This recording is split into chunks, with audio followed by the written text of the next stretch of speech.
I am now recording. If you don't consent to being recorded, please leave now.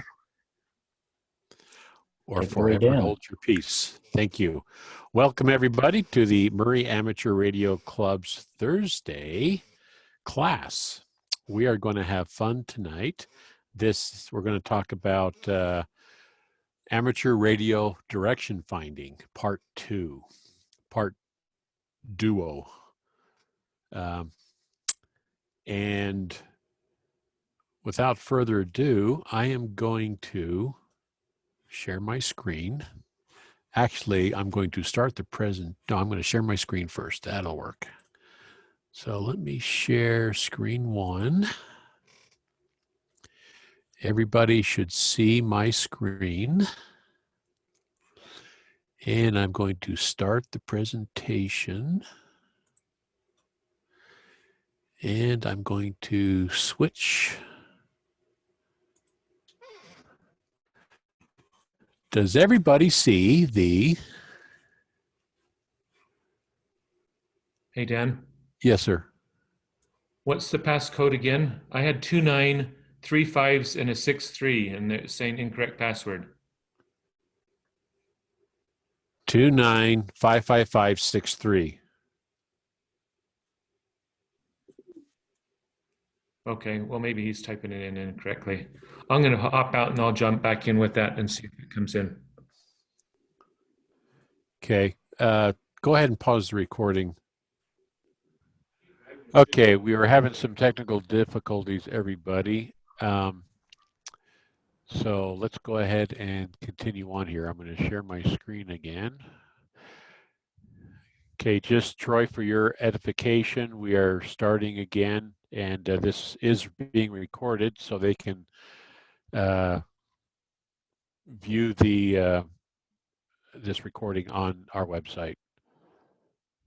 Okay, real quick, I guess Ragnar is trying to get in as well. Does he not get an email from you? Yeah, he does. Okay. Ragnar, let me take a look here. Troy, I just put the URL on the website. Okay. I don't know what Reed's doing because he said he's not They getting. have to refresh their internet, refresh the thing in order to see whatever changes were made. Yeah, Ragnar's on. He's in your meeting? Well, he's in the invite list. Oh, okay. I'll tell Reed to tell him to go out to the... So I just closed the URL and opened it, and I don't see the URL there yet.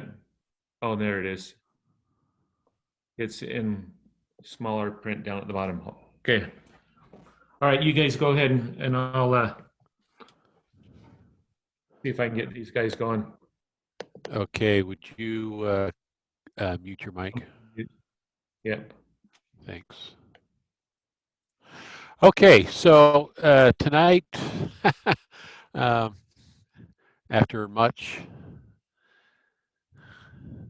technical difficulties, we're going to talk about part 2 of the fox hunt.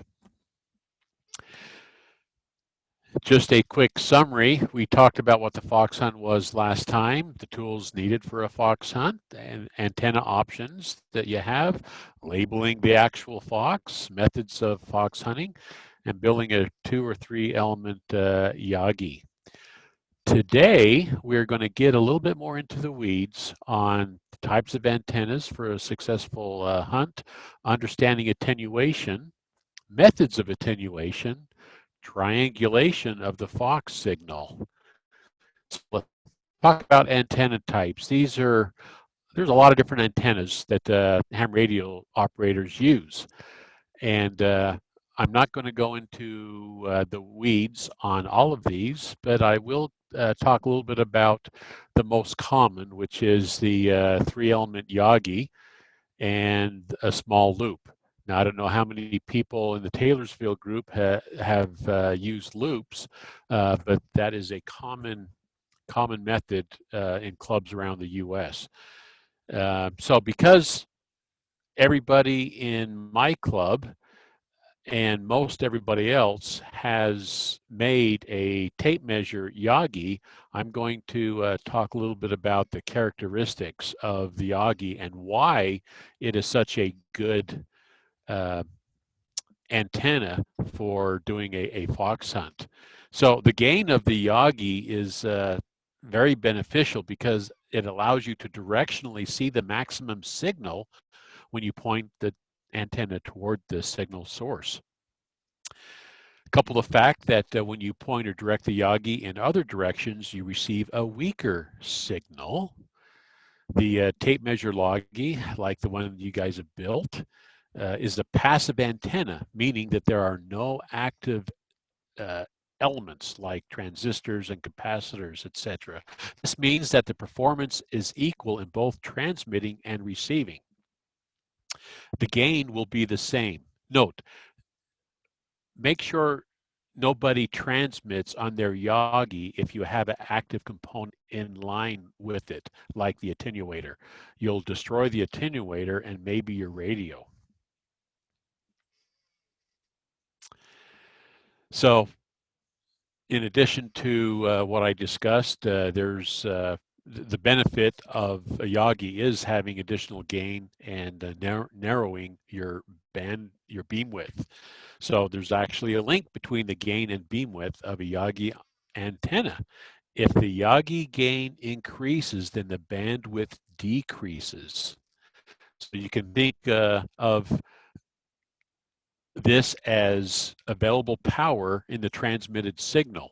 There's a certain amount of power available. You're pushing 5 watts out and no more. So to create gain, power must be taken from one direction and put into the main beam. So you can see that on the lower left, if you have more gain, your beam width is less. And if you have more beam width, you have less gain. In addition, if you have antennas with a lot of directors on it, they are very high gain antennas and they are very directive. Consequently, the beam width is also goes smaller and smaller. Sammy has a number of high gain, low beam width antennas on his tower. So a lot of considerations when we're talking gain, and these are all part of making gain, building gain into the antenna and configuring your beam width. And that is the number of elements spacing, the antenna length, and polarization. So here's an actual Yagi footprint. If I'm hoping everybody can see my cursor. Is that true? Jan, can you see my cursor? Yes, we okay, can see great. it barely. So assuming that the Yagi is pointed to the north, and we're looking down above the Yagi, you can see that the most of the beam is to the front, most of the gain is to the front. There's these nulls here, which is a absence of signal, and there's a smaller lobe in the back. And in the three-dimensional plot, that's what it looks like. Now, conversely, if you were to use a loop, it's kind of like a donut where you have a null on two sides and equal gain on both sides. And that's all we need to know about the loop at this point. So let's talk about attenuation. We've talked about the necessity of attenuating the signal.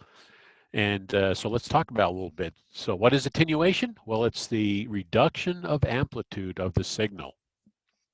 In layman's terms, when you attenuate a signal, you lessen the amount of signal coming into your radio. You can use different methods of attenuation, and we talked about that in the first, in part 1. So here's the net result. Before attenuation, if I'm looking at a Fox signal, you can see it's about plus 28 dB over the magic S9 there. When I turn my attenuator on, it drops that, it attenuates the signal, and I show it's a 3. So you can control what you hear, which when you're getting closer to the signal, you'll want to be able to attenuate that signal so it's not blasting. And HTs will have a scale on the bottom. This is my FT60. By the way, Alinkos, Yaesus, Icoms, Kenwoods, all those radios, they have a great front end. Consequently, their S meters are very good to be used. So that's what we're going to be looking at on the fox hunt. If the signal is so strong that it's, this is plus 20 over, I want to attenuate the signal so I have more control where my antenna will actually work. So there's a lot of different methods of attenuation. We can use a directional antenna. We can use the body fade method. We can reduce the HT antenna capabilities. We can use shielding. We can listen off frequency, and we can listen to a harmonic, and we can attenuate the actual signal. And best of all, you can combine a lot of these to additionally attenuate the signal. So using a directional antenna to attenuate the RF signal, you can see now the same plot. The antenna is facing to the west, facing to the east. The signal is coming from the east. He'll be able to hear it just fine. There's a reduced signal signature from the west. It's not going to be as great, and there's no signals on the sides. So how does that happen, you might ask? Well, any element that is not actively driving the signal is called a parasitic element. You learned that in your technician level class. These work by re-radiating the signal in a slightly different phase to that of the driven element, or the element where the coax is attached to. By re-radiating the signal is either reinforced in some directions or canceled out in others. There is a limitation of this type of Yagi where these parasitic elements are not directly driven. The amplitude and phase of the induced RF current cannot be completely controlled in and of themselves. Rather, their properties are driven by the length and spacing between each element and the driven element. All this means is that you cannot completely cancel the signal out in one direction or another. Nonetheless, it is still possible to obtain a high level of gain in one direction and a pretty good level of cancellation in other directions. The Yagi antenna is able to provide very useful levels of gain and front-to-back ratios. To create these parasitic elements to cancel or augment the driven element signals, you make these elements either inductive or capacitive. If the element is made inductive, the induced currents will reflect the power away from itself. This causes the antenna to radiate more in the opposite direction. This type of element, as we all know, is called a reflector. The reflector is made inductive by simply tuning it below resonance. To do this, you either need to add a coil to the mix or make the element longer than the resonant length. Most generally, you add 5% to the length. This method keeps the cost of the Yagi down as well as makes it mechanically stronger and cheaper to produce. To create a parasitic element to be capacitive in that the induced currents are in such a phase that they direct the RF radiated by the whole antenna. This includes the reflective properties of the reflector, as well as the driven elements, in the direction of the elements that is capacitive in nature. This type of element is called a director.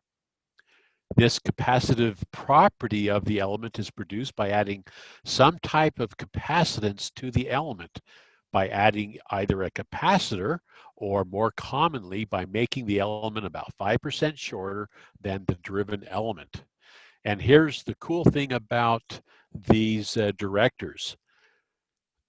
Whereas adding more reflectors does nothing to add reflectivity to the reflector parasitic element, adding additional directors increases the directivity of the antenna, which increases the gain and further reduces the bandwidth. So if you ever wanted to know why your Yagi works the way it does, that is why. Your reflector is 5% longer, therefore it's inductive. It reflects the signal back this way, and the directors are capacitive in nature, and they push the signal in the direction of where the directors are at. This is why we use Yagi antennas for fox hunts, because of this of the properties that they hold. So there's lots of other methods, though. This one we're going to talk about is the body fade method. It's basically used to block the signal using your body. You can also augment that by adding aluminum foil to your belly to further block the signal, and we'll show that a little bit later on. This is a simple procedure which basically you put yourself in between the source of the signal and your HT. To determine the direction of the signal, you follow these simple steps. Place your HT waist high while looking at the S meter. Slowly turn 360 degrees, remembering where you were standing when the signal was at its greatest strength. Turn back around to the position you were standing when the signal was at its greatest strength, and you are generally facing the direction of where the fox is located. The problem with this method, though, is it's not very directivity. Your belly is the only thing that's pointing in the general direction. It could be 90 degrees in front of you, which could mean if you're searching for a fox in a city, you could be many miles off. And I was discussing, you may even put a piece of foil right here to help block signals behind you. Anyway, something very easy, very cheap to do. Some people have good experience with it. Another idea is to reduce your HT antenna capabilities. And the best way to do that is to use the antenna that your HT came with, because they are typically horrible antennas. You do not want to use those antennas that you spend $40, $50, $60 on to put on your HT to make your HT reach out and touch somebody. That's the exact opposite that you want to do. You want to reduce the effectiveness of the HT's antenna.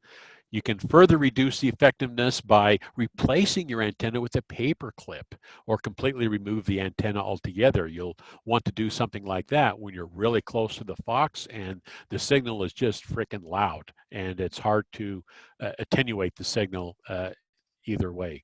You can combine this method with the body fade method, add aluminum foil. There's all kinds of things you can do. Speaking of aluminum foil, you can use shielding to block this signal. You can use Pringle cans or another type of box lined with aluminum foil to block the signal, putting your antenna and or radio in the box or Pringles can, and have just one little slice open, and by turning that radio and the Pringles can in one unit, it will, and you have to of course look at the signal meter. It many times will help you kind of generally see where the signal's coming from. You can also try wrapping your HT rubber ducky in aluminum foil. For every thing that you can use, that you can think about, there's probably 10 more. So don't be afraid to try different things. There's also, we talked about this a little bit last time, the off-frequency listening. If the Fox signal is at the 146.565, try turning your HT to a few kilohertz one way or the other from the original frequency. And I suggest that you go to like 560, 555, 550, and see if the signal attenuates, and more than likely it will.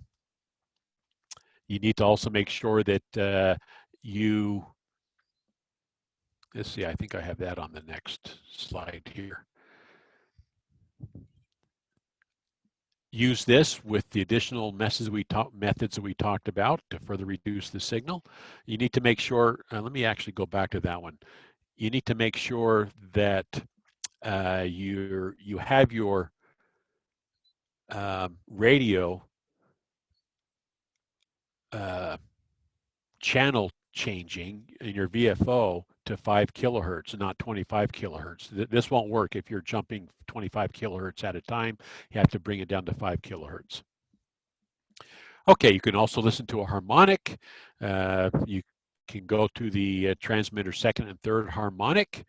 Again, assuming that the Fox is transmitting on 146.565, you just add that to itself, and the second harmonic is 293.130, and the third harmonic is 439.695. A lot of different ways to listen for the signal. We've also talked about attenuating the actual signal. Those are a couple of options, a couple of products that we're using. And these products use a 4 megahertz offset. You're controlling the amount of signal that the radio sees, and it's a very, very good way of attenuating the signal. These are sometimes called mechanical attenuators, and I've seen them where there's 150 dB attenuation on that. There's you can make ones that have like a pi network of resistors, and you have a whole line of them, and the more resistors you put in line to the RF signal, the more attenuation it causes. Lots of ways to mechanically attenuate the signal. And let's see, your mechanical attenuator has 2 antenna ports. One is for the radio and one is for the antenna. Starting with the attenuator tuned to its minimum attenuation point, or move your antenna while looking at your HT's S meter. Continue sweeping until you find the greatest signal. If your meter shows full scale while sweeping 360 degrees, then you start using the attenuation until you see a noticeable difference on the S meter, where you can get a bearing or azimuth of the direction to the Fox. Speaking of getting an azimuth or bearing to the Fox, we're going to now talk about triangulation. Regardless of how you determine the direction of the Fox's signal, you are ready to take a bearing or azimuth. This is simply noting the degree shown on a compass.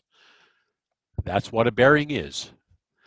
Bearing and azimuth are one and the same. When I say bearing, I mean azimuth. When I say azimuth, I mean bearing. They are interchangeable, and I use both of those terms throughout this presentation, so everybody gets the idea that that they're one and the same. So let's talk about compass basics. And by the way, I'm hoping if you do not have a compass, get one, because it will certainly aid your fox hunt, especially when we are doing county-wide fox hunts. So with a base plate compass, you have the rotating bezel. This, of course, turns. You have your base plate. That's why they call it a base plate compass. And in addition, you have these centimeter and inch markings for map scales.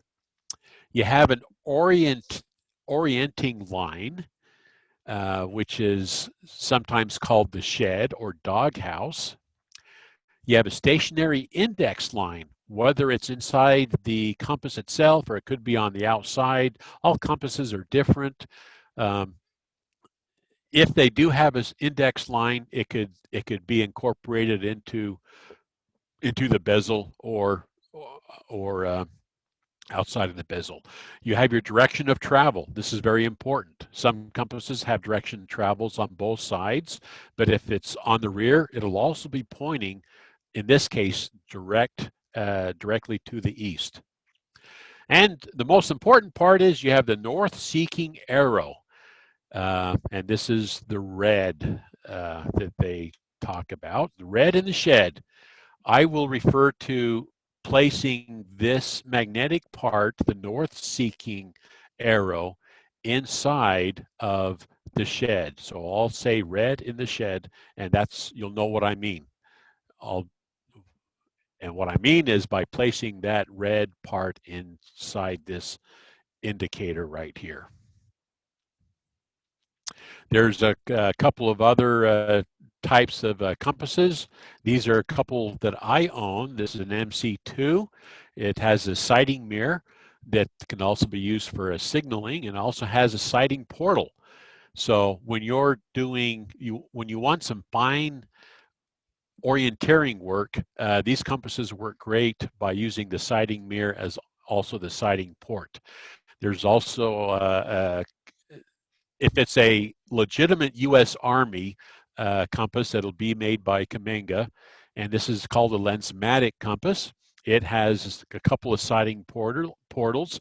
Very, very good compass. They're built tough as nails, and I really enjoy mine. But you know, whatever compass you have, as long as it has a north pointing needle, you should be on your way to taking a basic azimuth. So let's talk about taking an azimuth or a bearing. Very simply, you place your compass in front of you facing the fox's signal. And of course, if you can, you want to place the compass on your antenna so you can get really detailed, really accurate on where you're pointing that compass. Turn the dial until the red is in the shed. Read the reading that the direction of travel is pointing with the index marker identifying the number of degrees. That is how you take an azimuth. That's your bearing, or that's your azimuth. So now that you're able to take a bearing, you want to now triangulate the signal. So let's talk about triangulation. In essence, triangulation is a method where you shoot a bearing from multiple locations, and where the lines meet is the approximate location of what you are looking for. By looking at a map, you see position 1, he shot a bearing easterly there, and he knows that the signal is along this line, but he doesn't know where along the line. So he moves to position number 2, and he shoots a bearing. And right where those two intersections are is probably a really good indication of where that signal might be coming from. Well, if you shoot a third one, you can even get more accurate. So here's a third one, and you can see that they don't exactly meet up exactly, but that's okay because there's a lot of magnetic variation in the earth. Even though, you know, granite rock in particular, if you're hiking where there's a lot of granite, you could be off a couple of degrees. And so the results may be off just a titch, but it gives you a really good indication of where the fox is probably at. And then you use the attenuation methods once you get in this area to further look for the fox. So, step 1, Find a location, mark it on a map, then shoot an azimuth to the fox. Now notice it says find a location and mark it on the map. You need to know where you're shooting the azimuth from. Write down the bearing or write down the azimuth. Step 3, find another location, mark it on the map, then shoot another bearing to the fox. Write down this azimuth. Step 5, find another location and mark it on a map, then shoot yet another bearing. Write down this bearing.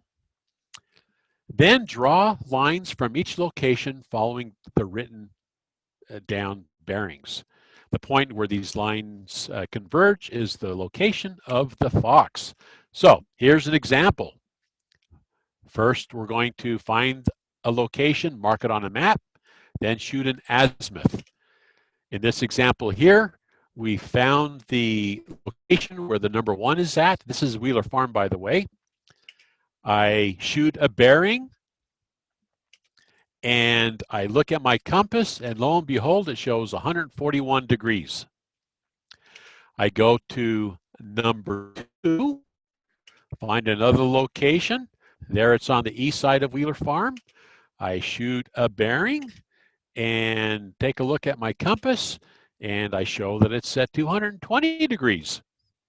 And I go and do this again for the third location. Shoot my bearing, take a look at what that is on the compass, write it down, and I show that it's 70 degrees. You put all these together, and you can see where they all converge. Pretty cool, huh? According to this, the fox looks like it's on the shore of this particular little body of water there. But is it really? We're going to talk about that.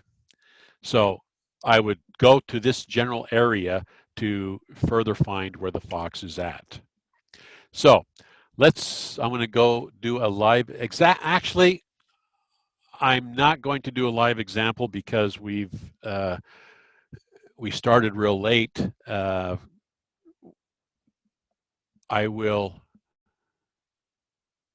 Okay, there's an alarm going off in our neighborhood. I'm looking at my,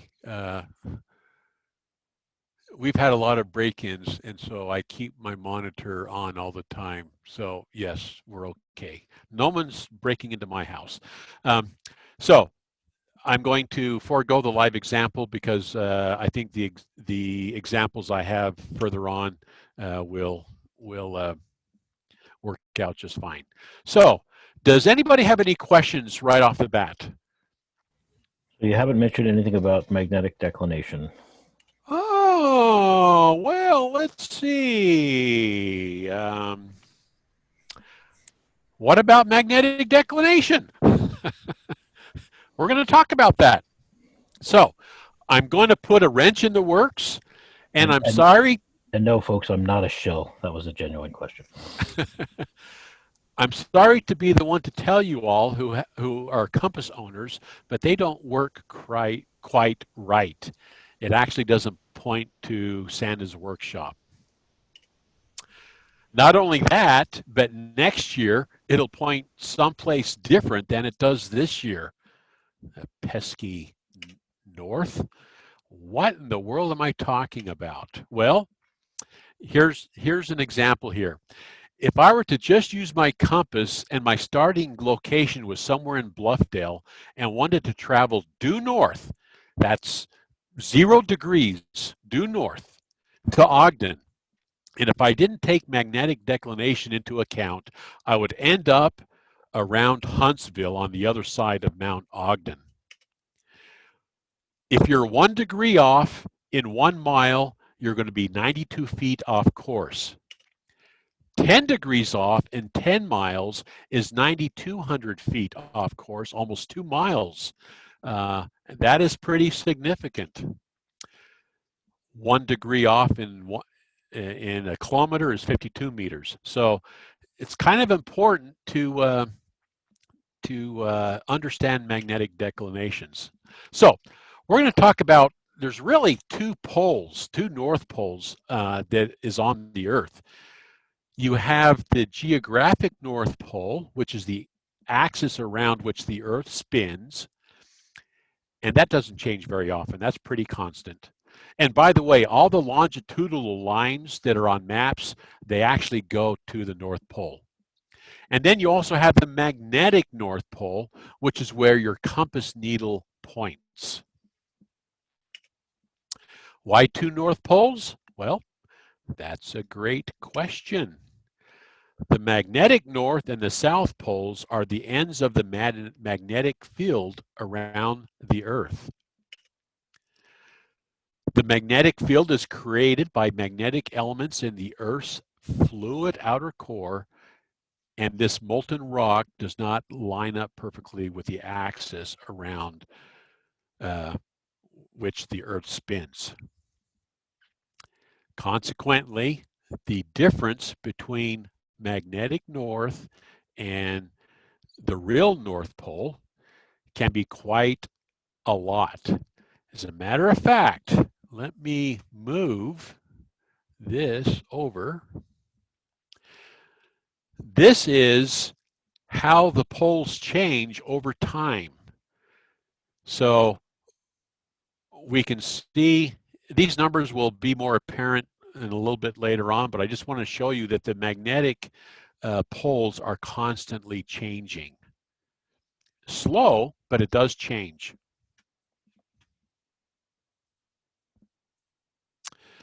So the difference between the north geographic pole and the north magnetic pole is called magnetic declination. Depending on where you are on Earth, the angle of declination will be different.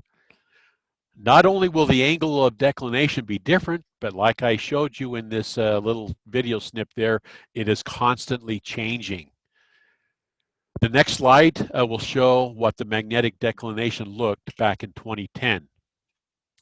So here are a group of red lines, and here's a group of blue lines. And you have this line, right, the thick black line in the middle. Look at Salt Lake City.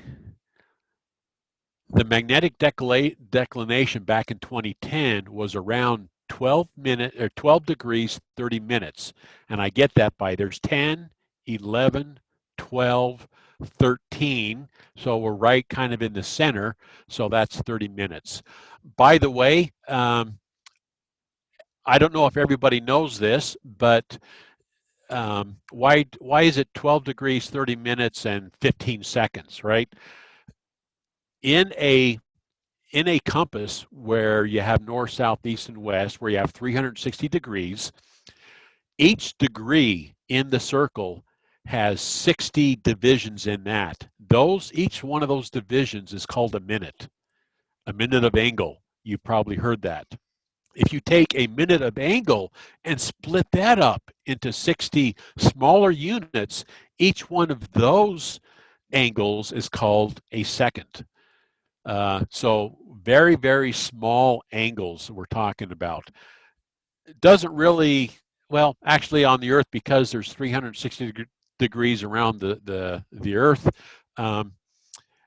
you're within a couple of seconds. We can define where you're at within a couple of seconds anywhere on the Earth. So back to magnetic declination values. So that's what it'll look like in 2010. As of November 10th, Salt Lake City is at 11 degrees, 11 minutes. So since 2010, so in 10 years, it moved a degree and a half or so. So again, the poles are constantly changing. Consequently, when you look at maps, you want to make sure that you're using the map with the latest magnetic, the latest source of the map. Well, actually, we're going to talk to that. I'm getting ahead of myself. So let's talk about this main line, this black line that is, let me see if I can turn, there we go, laser pen. Okay, this line here is called the and I think I misspelled it, it's the agonic line, where magnetic north and the geographic North Pole is one and the same. This is the only part in the United States where you don't have to adjust your compass. And again, that line constantly is changing. So if you recall, this line that you saw earlier, that's called the agonic line. That is where you can see that the North Pole and the magnetic north are the same. The needle points the same direction. Unfortunately, we don't live there. We are 11 degrees off. So what we have, what you call east and west magnetic declination. Zero declination, there's that misspelled word again, is 0 degrees declination. East declination, which, by the way, these lines are called isogonic lines. And why do we call it east declination? Well, your compass needle is pointing to the right or to the east. That's why it's called east declination. And I'll bet you know what this side of the United States will be using, west declination. The needle is pointing to the west. So this is the part that some people get confused about, but if you just think about which direction is the needle pointing to the magnetic pole, and that is your declination. In this case, everybody in the west of this agonic line, is pointing to the east. So in Salt Lake City, we have a 11-degree east declination, meaning that true north is straight up looking at the map. However, our needles point at magnetic north. And if you are doing everything, if you're transferring your values from your compass to your map, you're going to be off. So there's a way to set up magnetic declination on your compass if you have a compass that is able to do that. And it's called your magnetic declination wheel. And here I have mine set to 11 degrees. You can see, looking at the front of it, there's 0, there's 10, and each one of these tick marks is 2 degrees. So right between that is 11. So my compass is set at 11 degrees. Consequently, look at my what do you call that thing? Brain fart here. The ring, it's pointing due north, but my bearing indicator is pointing 11 degrees to magnetic declination. Because I've set my compass, I don't have to do any calculations in my head. I'm now able to use my compass and convert it and use whatever I show here on the map directly. So if you have a compass with a magnetic declination capability that you can adjust, that's all the better. And so putting this onto the map, you can see the angle here, the magnetic north. That's exactly the same direction that that's pointing to. So now that the magnetic declination is properly set, you don't need to fool around with adding or subtracting magnetic declination in your head. Simply place the compass on the map and orient the map so that the red is in the shed with your compass aligned with the parallel grids on the map. You've then oriented the map so that due north, the correct due north is actually due north, and all of your calculations, all your degrees will be there.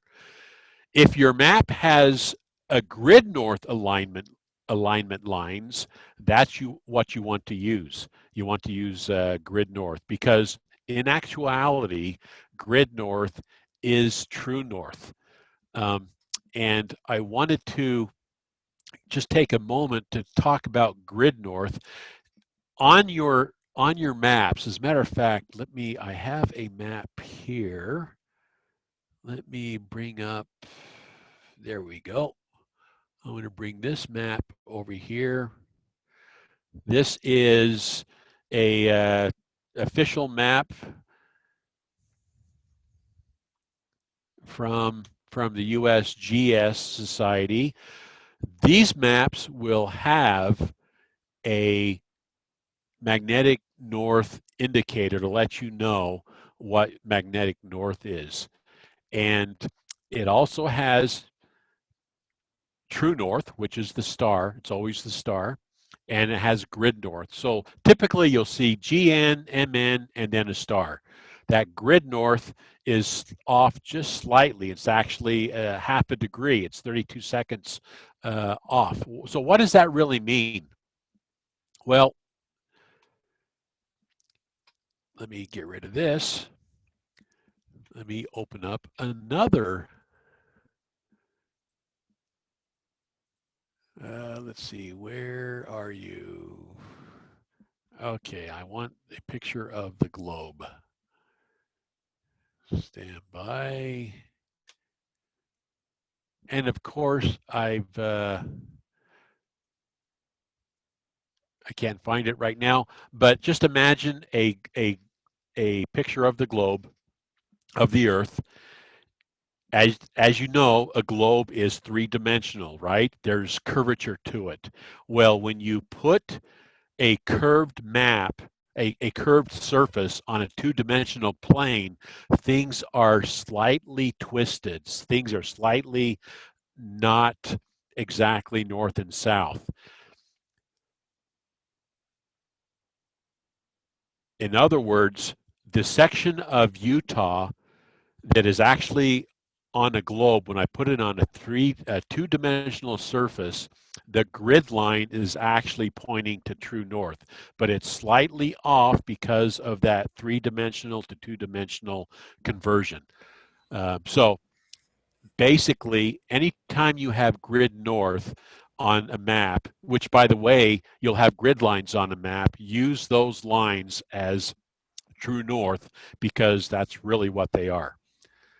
Yeah, just a quick comment. If you Yes. think about it on the globe, think about those lines of longitude. They're the ones that go north and south. They converge because they all meet up at the North Pole, at the geographic North Pole and the South Pole. So if you think about that, they are not parallel. They definitely converge. Whereas the latitude lines, the ones that go east and west, are parallel and they will never touch. So you bring up a good point.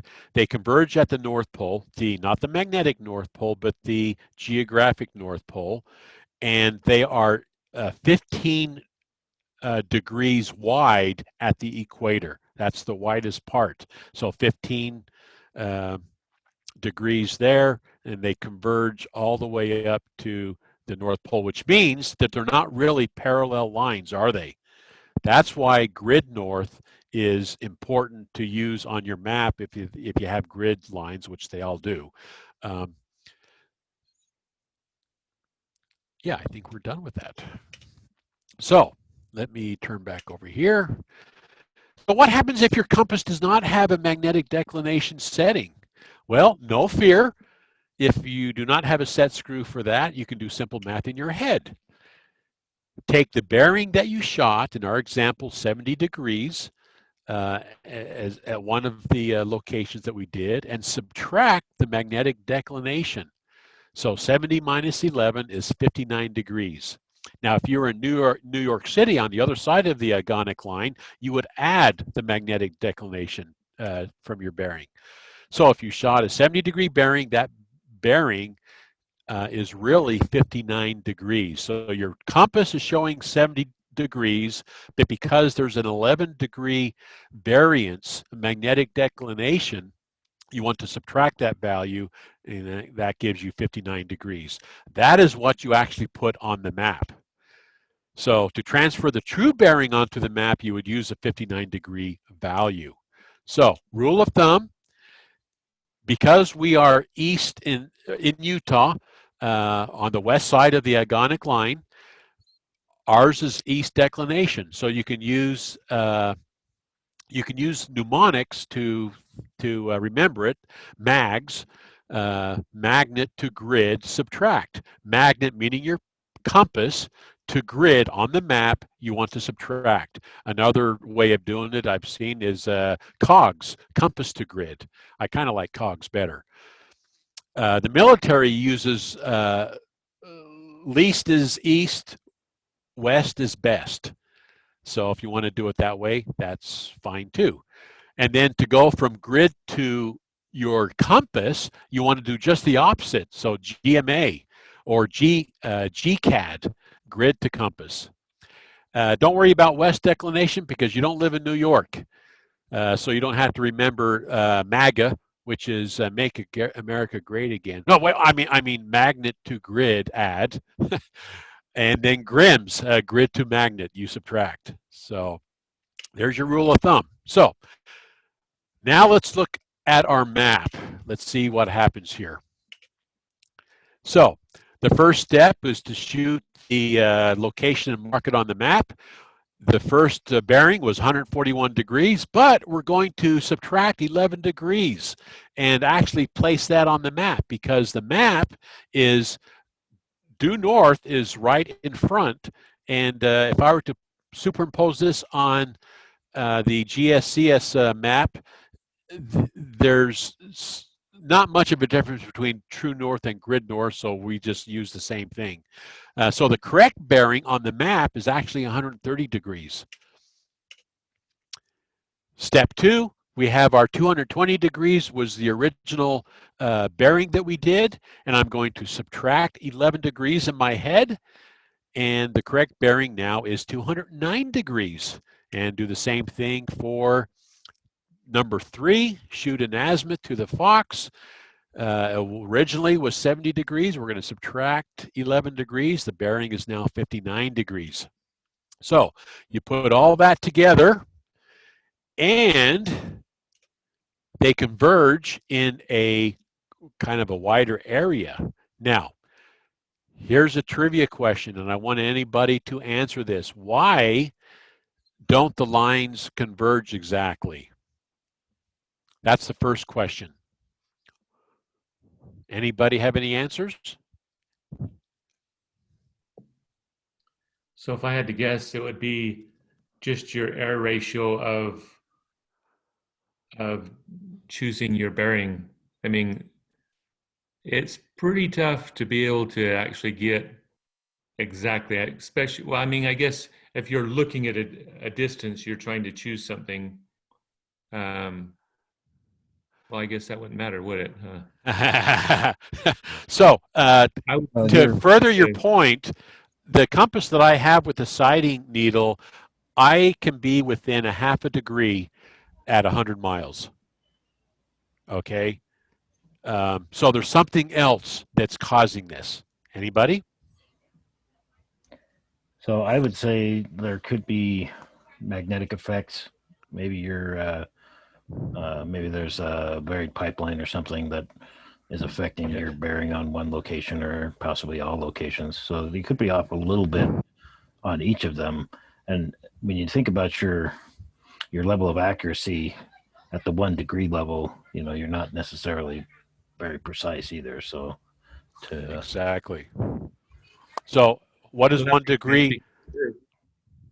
I'm sorry? I'm sorry. The Earth would be, I mean, just what it's made out of, that makes sense. Doesn't even have to be a buried pipeline or something. Just the Earth itself, what it's made of, would be different. So notice where I'm at. Go ahead. I'm in Wheeler Farm. There's a lot of trees. There's a lot of things that are growing out of the earth. And so that could make a difference. Building structures can make a difference. Notice there's a clue there, especially you have this issue in urban environments. Buildings cause havoc. As a matter of fact, if you put a pen next to your compass needle, you'll see that it changes. So when you take your bearings, you need to make sure that there's no metal around you. And even that could cause, you could still see some type of issue with having all the lines converge. They rarely converge in one point at all times. That's why it's good to take at least 3 bearings, because now this gives you an area, more than likely the fox is within this area right here. And here's something else I wanted to point out. Remember the first time we shot the bearings? It was right here on this side of this water feature here. This is why taking magnetic declination is so important, because it's on the other side of the water structure. It's you know, where these trails intersect. So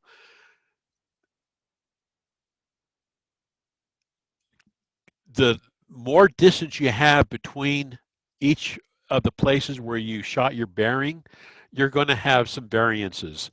And if we're talking, you know, 30 miles, having a 15-mile radius of where you're trying to shoot a bearing, this is going to get you in the general direction, so that if I were looking for the fox, I would go along this trail and start right here. I would start using my Yagi antenna and start sweeping to see if I can further identify where it's at. So this is giving you an idea within, I'll say within, you know, 50 yards where the fox might be. So putting magnetic declination into the mix is very, very important. Oh, this video that I saw, that I watched right before we started this program here, this presentation, it was about a Boy Scout leader teaching his Boy Scouts how to work a compass. And he was it was very cool to listen to him, because he was very precise and distinct and was able to clearly instruct the scouts what how to use a compass. The only problem was he was wrong. He forgot all about magnetic declination, and he just oriented the map to magnetic north, and that will cost lives if you're out in the wilderness and you don't know how to use a compass. You need to make sure that you put the magnetic declination in the mix. As a matter of fact, every time I go, oh, come on, why won't this work? Every time I go to a location, I go to www.magnetic-declination.com, and I can find the declination of any part of the world. And so if I wanted to go to do some hiking, and I'm going to be right here, there's my declination, plus 10 degrees, 48 minutes. So, and this is something else that you need to understand.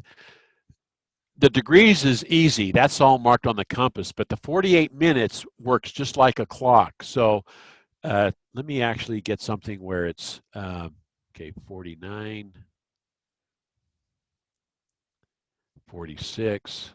Let me get further out here. Okay, 10 degrees, 32 minutes. That equates to 10.5 degrees. Let me get something. So just like a clock, 30 minutes is half past the hour, right? So this is 10.5 degrees, or 10 degrees, 30 minutes. So make sure that when you are dealing with compasses and latitude and longitude, you know that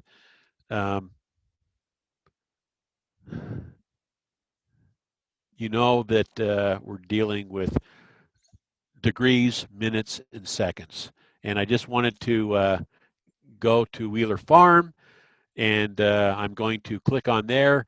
So 11 degrees, 9 minutes. So that's close enough to just deal with 11 degrees. That's why we used 11 degrees. In my house,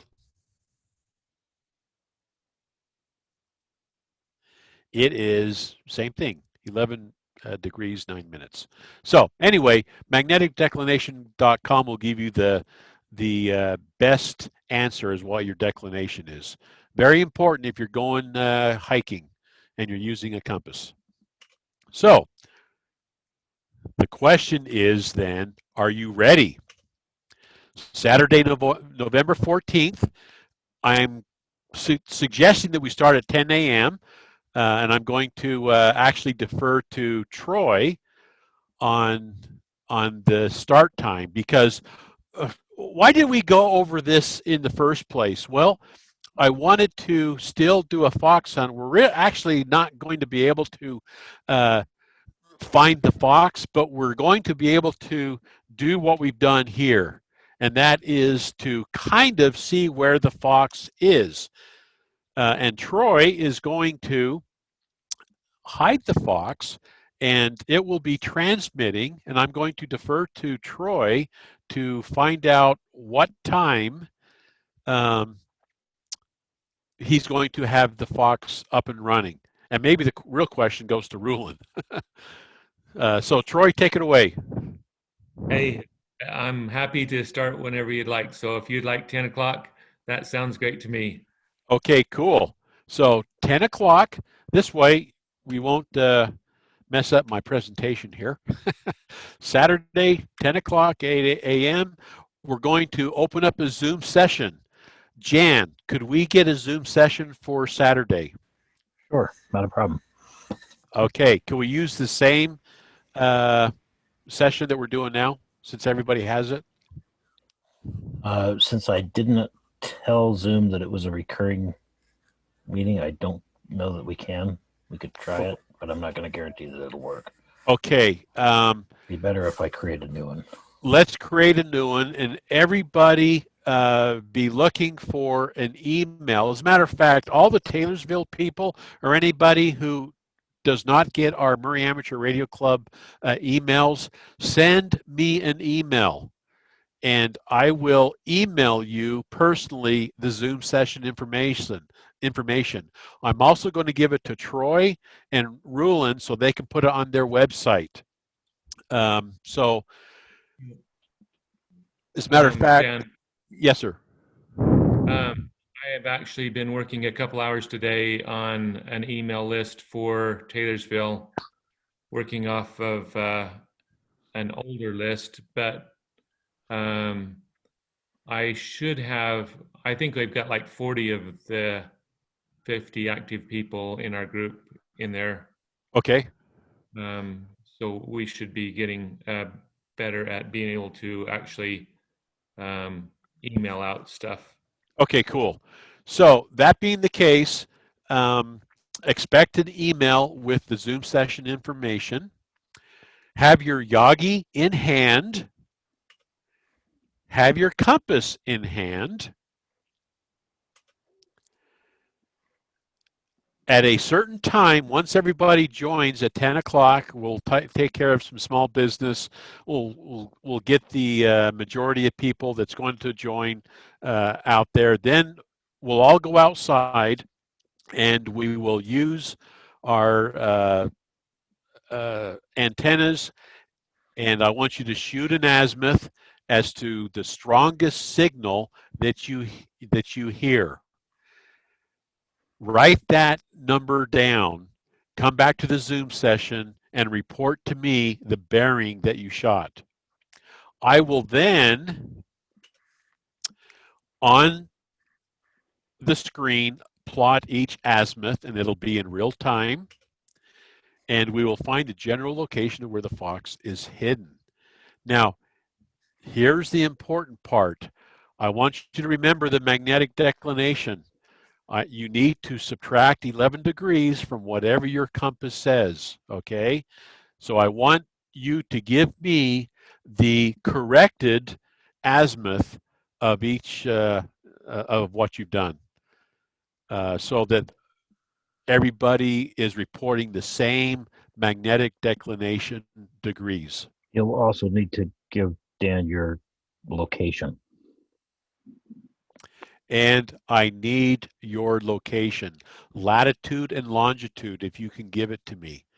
If not, a street address.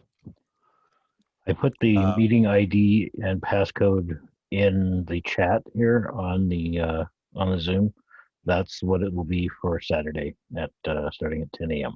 Okay, let me, let's see, why don't I see chat Let me see if I can participants? get you a URL as well.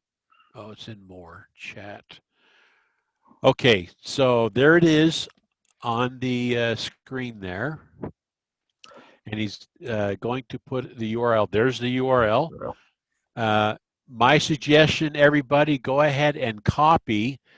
And when I say copy, you don't want to click on it because it'll actually try to go to there. You have to go on the outside of it, push your left mouse key and select it, release, right mouse click, copy.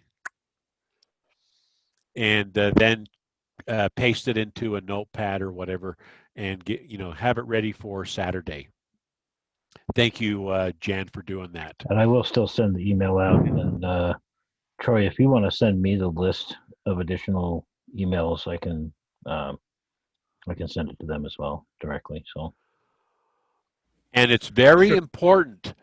Your bearing will make no sense to me without the location where you're shooting the bearing from. So make sure you do that. And we'll find out where the fox is, and then talk to Troy and see how far off we are. Hey, Dan. Yeah. I was just thinking that maybe we could turn the fox on an hour before at 9 o'clock, and then people can be playing with it for an hour before the thing starts, and then they can be ready to give you numbers rather than. And then if they have questions, kind of ask questions. That's a great idea because that'll give me a chance to go out with my antenna and shoot my bearing. So I want to be involved with this too. So we'll go ahead and do that. Sounds so, good. Does anybody have any questions? Any confusion still on shooting a bearing and putting it on paper? While you're thinking of your questions, just know that the magnetic declination piece is critical when we're transferring compass to map and map to compass. But when you're just doing compass stuff, if you're doing orienteering and you're not using a map, then you don't have to worry about the magnetic declination. I teach orienteering for the scouts, and when we're out in the wild, nobody has a paper map with them. So it is strictly shooting bearings and looking for various points of interest. And you only need just your compass, so you don't need to subtract anything. Yeah, you only care about relative bearings in that case, right? So it is just relative, yep. And since everybody's north needle will point the same, that's all we need. So yep. So I have a question. Yeah. Dan, do you know of any good software that helps people do this triangulation? I haven't gone to look for any yet, but I was thinking something that you could put in a location and bearing and have it automatically plotted on a map for you. I think that would be an awesome thing for software to do, since software is great at doing things like that. Yes. I do not know of anything, and I haven't looked because generally speaking, you're not going to have that app with you when you need it the most. So we teach it so that you know how to manually do it. But I think that would be a great thing to do. Incidentally, if you don't have a compass, just using your phone with a compass app will get you, and I need to go outside and compare my compass that has the declination already set to my phone and see if there's a difference, if it takes into account, because it wants to know your location, so it may take that into account. I do not know, so I'm going to go check it tomorrow morning. Yes, Troy. So in your presentation, I noticed that you had a map there. It looked like Google Maps of Wheeler Farm. And then you had a circle, you had the compass out there with the degrees and everything. Yeah. Is that just a graphic that you stuck on top, or is that a plugin for Google Maps? Okay. So, let's see. Why is that? Just one second. Where's my cursor?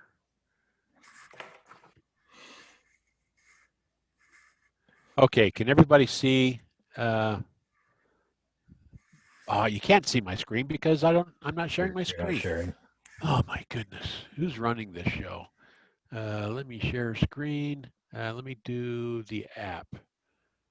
That way I can just keep it there. Can everybody see my app?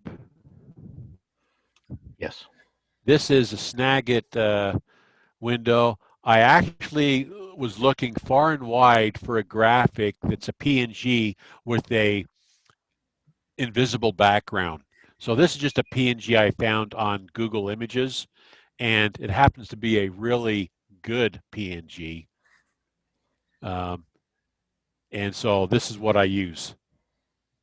And when we are coming together tomorrow on Saturday, I'm going to use this map, and I'm going to plot the location, and I'm going to use this because this grid north and true north is close enough where this will work just fine. As a matter of fact, if I were to use another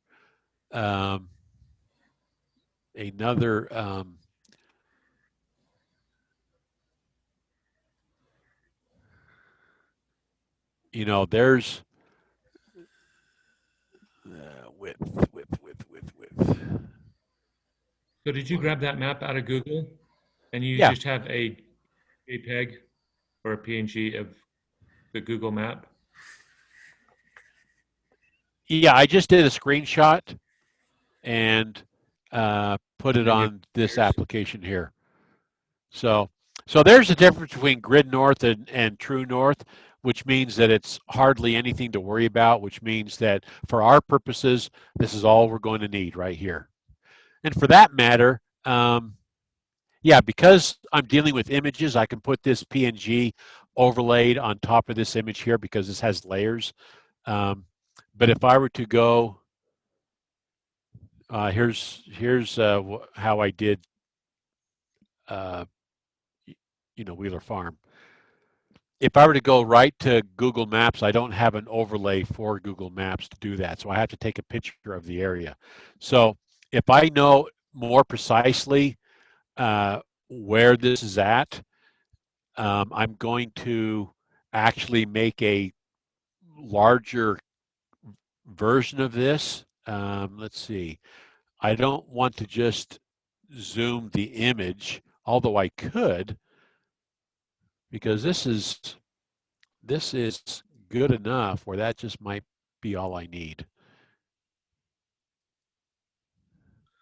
So I can make this as large or small as I want. But with the location that each of you give me, I'll be able to then put the lines on here, and we're going to find out where that pesky fox is. So yes, there's a question. Do you want to know the frequency of the fox, or do you want them to find it by chance?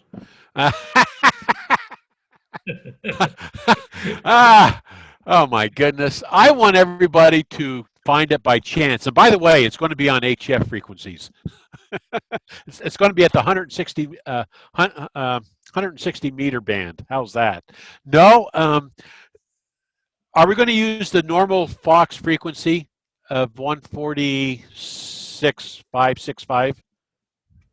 Yeah, that's what this one is set to. I'm using a different Fox, and it's going to be transmitted at about 2 watts. Okay, great. So everybody copy this down. 146.565. That is the frequency that you are using. By the way, that frequency is in the presentation. And let's see, there it is right there from Jan, 146.565. It is simplex. We're not going to be transmitting on this frequency. It is just receive only. And we don't want to tie the Fox up, cover the Fox up with our signal. So will the Fox be transmitting continuously or will it be periodic? It will transmit for a period of like 30 seconds and then it turns off for 30 seconds. Rulin, what's it programmed to do? I can actually set it for whatever we want. One thing I've noticed, this uses a Baofeng radio, and so the more it transmits, the hotter the radio gets. So Troy and I talked about it. Troy, you tell me if we're different, but we thought about 30 seconds on, 30 seconds off, and we also talked about 20 seconds on, 20 seconds off. Can I make a suggestion? Absolutely. Let's do it every minute for 20 seconds. So 20 seconds on, 40 seconds off. That'll help with the heat. I think that would be better. I'm And thinking a because- minute off. So a minute off and then 20 seconds on? Yeah. And that, because I want the long, if we're going to start it an hour early, I want to be able to have juice at 10:30 when everybody's out searching for the Fox, and I don't want the battery to go kaput. Okay, one thing that we could do is to do a test at 9 o'clock for say 30 minutes or whatever. Yeah. And I can recharge the battery for a period of time and then turn it back on. Redo it. Perfect. That would be awesome, Rulin. Thank you. Okay, that's what I'll do. And I think the battery's got to get a good battery on it, so it should. I'm thinking we'll probably transmit for that much time. This is a new one, so I haven't used it before. The Okay. smaller boxes, they last for like 26 hours. Okay, cool. And that will give everybody a chance to do their sweeps. Now, everybody knows that the Fox is going to be within probably the Salt Lake City area, so you probably don't need to be sweeping towards Tooele. Or So it will be within Taylorsville or Murray City. Unless, of course, your Tooele is facing the direction that you need to go. So you know what I mean, right? If you're on the east side of Salt Lake City, you're not going to be shooting towards Strawberry Lake, right? You're going to be shooting towards Salt Lake City. So that will limit the amount of sweeping you have to do, which if we only have it on for 20 seconds at a time, I think that'll be plenty. And there'll be a number of times when you'll be able to, is it here? Is it here? Is it here? Oh, okay, this is much better. And I'll bet you within the first 3 or 4 cycles, you'll know exactly where it's at. And again, you're looking for the largest signal that's coming out of there because we're only shooting 2 watts out of that radio.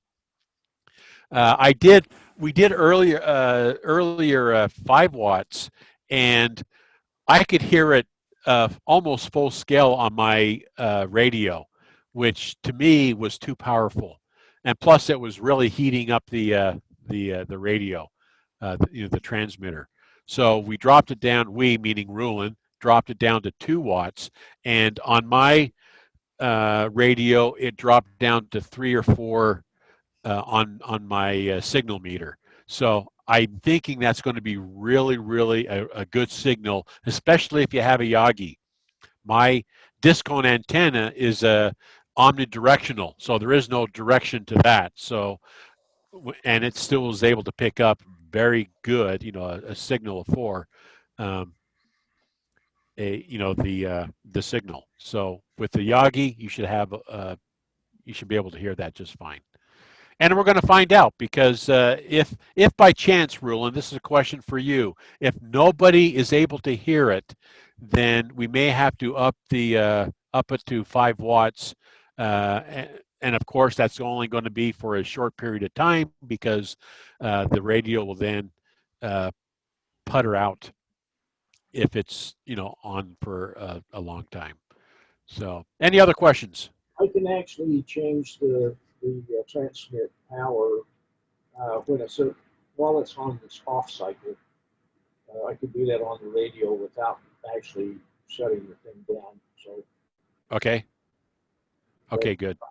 The Fox is going to be, let's just say that it's going to be in the valley, and it's going to be more to the center of the valley than up north or south. Okay, that's all we want to know. Blah, blah, blah, blah, blah, blah. We don't want to hear anything else. I can't, I didn't hear you. You want me to pinpoint it for you? Yeah. No. It's going to be in South Ogden. Okay, great. Well, there goes my presentation. Thank you very much for messing that up. Okay, fantabulous. Any other questions before we terminate this session? So I think what we were saying, though, is that because it's that kind of a Taylorsville, Murray thing, it'll be within the boundaries of either Taylorsville City or Murray City. So that can give you an idea. That's why we were saying the center of the valley. Right. Okay. Very So cool. it's going to be in one of our cities. And we'd hope maybe down the road as we start doing these fox hunts. So we're wanting to try and do one the second Saturday of every month. And we're hoping that we would be able to educate our people, our club members of like the city, the districts. And so we will say, well, maybe it's in District 5, or maybe it's in District 2 or 1 or whatever else. And, or, if we're doing combined stuff, I don't know, do you operate off of city council districts, or do you have your city divided up at all, Dan? Yeah, between Democrats and Republicans. Awesome. That'll be easy. No. Okay. No, we don't, currently we don't do that. But one thing I want to do, as everybody gets a taste for the fox hunt, I think it would be really fun to pick a location. I'm just going to use Wheeler Farm as an example. Everybody meet at Wheeler Farm, and the fox is within a 30-mile radius. And it could be anywhere in there. It could be in Provo. It could be on the other, up the canyon. It could be, wherever the 30 miles is. That's when fox hunts become really, really fun, when you're having to drive 20 miles to do your second bearing, and have to, depending on what direction that is, where the bearing is, then you have to go another 20 miles. So it's an all-day event. But we're not there yet. Let's just worry about getting, finding the fox in the general area for our first go through. Yeah, so I mean, that's what our first couple of fox hunts, we were just concentrating. Well, the first one, we had 2 different of our city council districts. The second one, we're holding it in just a park, and we had decided to maybe do a few of them in that park. It's big enough to where you can't see from one end to the other, from side to side. And so it would be enough to where we can get people, where we can help them. And it's more of as you get closer to it. What we're doing today is going to help us when it's way far away. I mean, I did talk with Noji, and even asking him if maybe his club would be interested in doing something like this. as well, and he was excited about that. So maybe that's your big one, where we're doing no G, Utah County, Salt Lake County type situation. Right. But we want to do enough to educate everyone, so everyone's really comfortable with how their radio works, how their antennas work, and if they want to get different tools or whatnot. We were talking about having a fox hunt that you could only use a Pringles can, or a fox hunt that you can only use a paperclip, or a fox hunt that just doing different things to help people get used to those different items, and then break it out to where, let's mix it up. And Ruin and I are hoping that other clubs will take a month as well. So like Taylorsville will host once, and maybe Murray will host, and West Valley will host, and maybe Noji will host, and then we can keep it going every month and have a fun opportunity. I mean, in the times that we've had in these parks, we've talked to, we've talked to so many people. I mean, there's so many people that come up to you and ask you, and people are saying, I want to get into that, or I want to get back into that type situation. So it's Right. going to be a great educational thing as well. So everybody should see this triangulation of the signal example.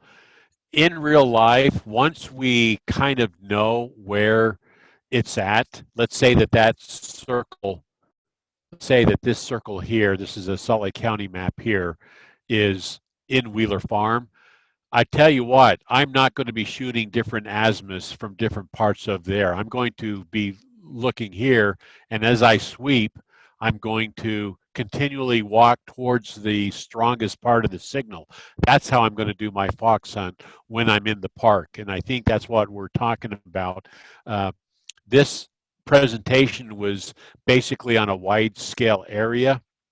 Where we're just getting, we want to find out that the fox is in Wheeler Farm. Okay, that's what that circle it would represent, the Wheeler Farm. So, yeah, I didn't want to misconstrue this because this probably was a bad map to use. I should have used the entire Salt Lake County as my example, but the example is the same. Regardless of how big this area is, understanding triangulation is important for a large-scale fox hunt. The small stuff that we do when we're inside a park, all we need to do is sweep that antenna. And again, as we actually are able to come together again when this COVID-19 crap is all over, and we can meet as regular people, getting into the same park and doing the fox hunt, I think is going to be just as fun, if not funner, than doing it countywide. So this is when we get to that. So back to Troy. Go ahead. So I was playing around with my compass today and my tape measure antenna. Yeah. And I thought, it would be really cool to be able to mount that thing right on the antenna, so I could sit there and move it right in. Holy cow! You put that on there, and the compass freaks out. Yep. Which makes total sense. I wasn't thinking when I put it there, but it makes total sense. Yeah. I guess I know what I meant. Yeah, it's those elements there, the parasitic elements that are causing you havoc there. Also, I see this so many times, even in the big fox hunts. People will go ahead and put their map on the hood of their car and put the map on the compass there, and try to shoot a bearing, and they wonder why the needle is not cooperating. People need to think. You do not want the compass near metal, because it will affect it. So I wanted people to figure that out by themselves, and I'm glad you did, Troy. So very good. Any other questions? With that, thank you everybody for joining the Murray Amateur Radio Club's Thursday evening club meeting. And the presentation, this whole thing will be up on our website, murrayarc.org. If you want to go to www, it's just HTTPS, Murray ARC, amateurradioclub.org. And there you can download the video or watch the presentation. We also have a number of other presentations there that you might be interested in. So with that, I bid everybody 73. Glad that everybody who made it to the 2220 repeater check-in was there. And with that, you guys have a great evening and be safe. Thanks, Jan. All right, I'm stopping the recording.